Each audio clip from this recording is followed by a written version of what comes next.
Okay, so I'm gonna go over a few variations of the deadlift. Gonna try and start this off to make it kind of accessible to kind of build up the staircase of deadlift land. First being, I like to use kettlebells to kind of get people accustomed to the deadlift. Sometimes what I'll do is I'll actually grab a plate, whoop, to elevate the load just so that the handle isn't as low down. And this isn't unusual. I would say 90% of the people that I work with will start off like this to get them more comfortable with it so that they don't have to feel like they're overextending themselves to reach the load. The other factor is we're gonna do this in a sumo stance. That just means your legs are wide. If you were trying to figure out how to place your feet, you kind of place your feet to the corners and then you would line up your heels with the handle. So you don't want to be starting off really far ahead because it's far away from your center of gravity and it just makes the work more difficult than it needs to be. So the way this will work is the load is set, gonna get the rib cage set, all the same bracing that we go over in the other exercises still applies. Get to the bottom, I've inhaled, and then exhale. Just stand straight up. What you might see on Instagram is people will get all set up, they're ready to do their deadlift, they get to the top and they go like this. It's not necessary. It doesn't necessarily do harm, but if you're first learning the deadlift, if you get up and just kind of feel abs engaged here, that's perfect. You're upright, you finish the lift. So with something like this, like a rep scheme, sometimes people are like, how many reps should I do of this exercise? I usually do like 3 sets, and then I'll say 10 or 15. If you're able to do 20 reps, increase the load. Unless you are kind of stuck, you don't have more equipment to use, maybe you can slow down the tempo, but generally I'll say 10, especially for solo workouts. It's easy to count to 10. If you have a hard time counting in general, set a timer for 30 seconds, and then essentially the timer would be going, you're doing your work for 30 seconds. When the 30 seconds are up, have a timer for 45 to 60 seconds to rest. Make sure after those are done, you give yourself like a reasonable rest, like maybe a minute after your 3 sets are done. Because if you're just starting out, you do want to have like significant rest so that you don't get any kind of rhabdo or anything like that, which is essentially like exercising too hard as you just get going, which rarely happens, but I like to add that disclaimer. Next thing is we're gonna go up to the barbell here. With the barbell, I like to start off with sumo squat again because it's a little bit easier to kind of get familiar with the whole setup. So the things that I like to point out are the load is going to be as close to your shins as it can be. Some things that people will notice is when they have longer limbs, the bar actually has to cross past their knees so it juts out. For me, I'm an average height 5'8" guy, so I don't have that issue. So I'll kind of show you what the outcome is. You can have your hands wide like the knurling here.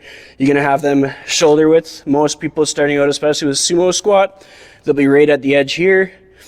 Inhale, exhale. So same thing, just kind of standing straight up.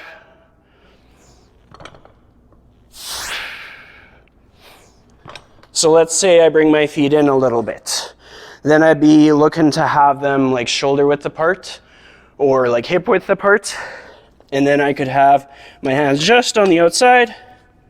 So this is going to get you thinking a little bit more just because of the angle of your hips and everything. So for this setup, what I'll often get clients to do with that ribcage setup, what I get them to do is a forward reach. So inhale, exhale, bring your arms down.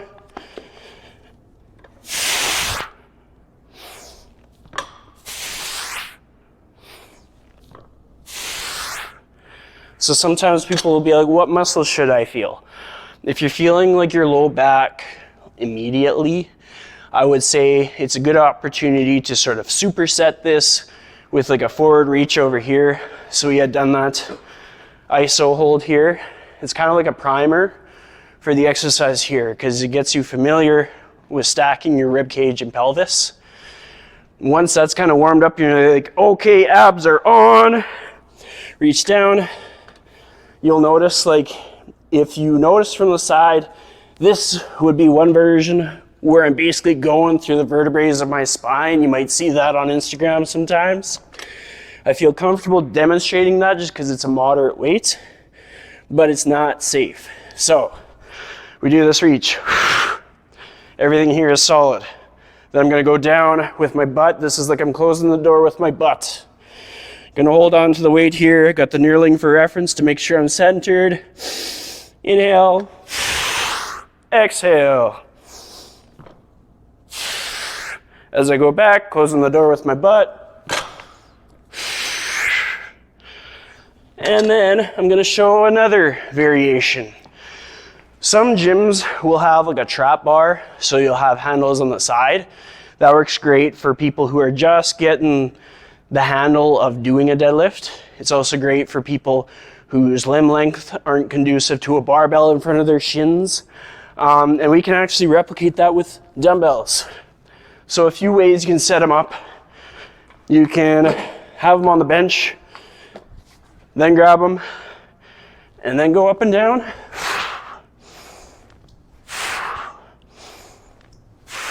Or you can just have them on the floor.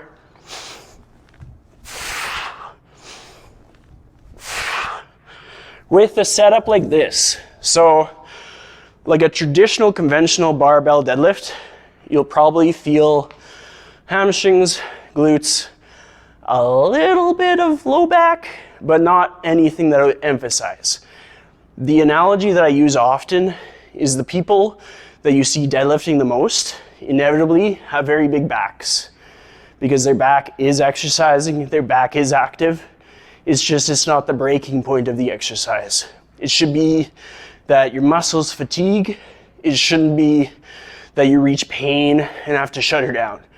So that's the analogy I use to help people understand that their back might be tired from holding that load, but their back isn't the breaking point. It's not the first muscle group to go. So these are like the spinal erectors, and they support that load as you're braced because those muscles are active, similar to how the core is active. Next variation I'm going to show, this is called an RDL, or a Romanian deadlift. I'm going to set up this in a sumo stance because the RDL is actually kind of a tricky one to cue for beginners. So I'll kind of go through it similar to how I would with like a brand new client.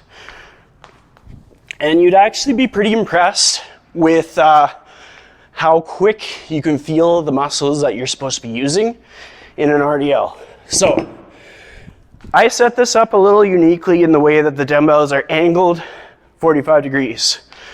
Feet angled 45 degrees.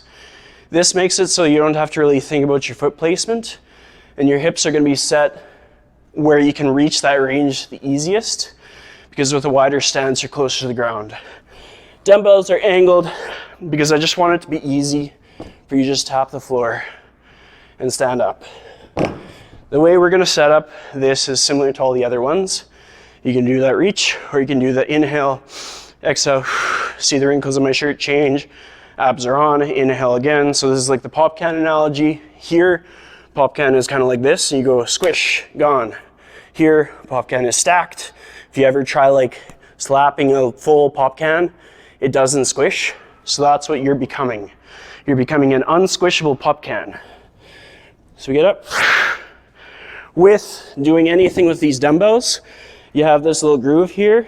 I like to trace that over your legs. So then you know, as you go up, it's just on either side of your legs. And a little tap, up, exhale, inhale, exhale, inhale. Right now, I already feel lighten up the glutes. So you should feel a lot of glutes, a lot of hamstrings. I really don't notice it anywhere else. Notice a little bit of abs, but as you learn more about exercise, you'll learn it kind of circles back to everything being an ab exercise, and we just do more ab exercises to support the pre-existing ab exercises, because everything's an ab exercise.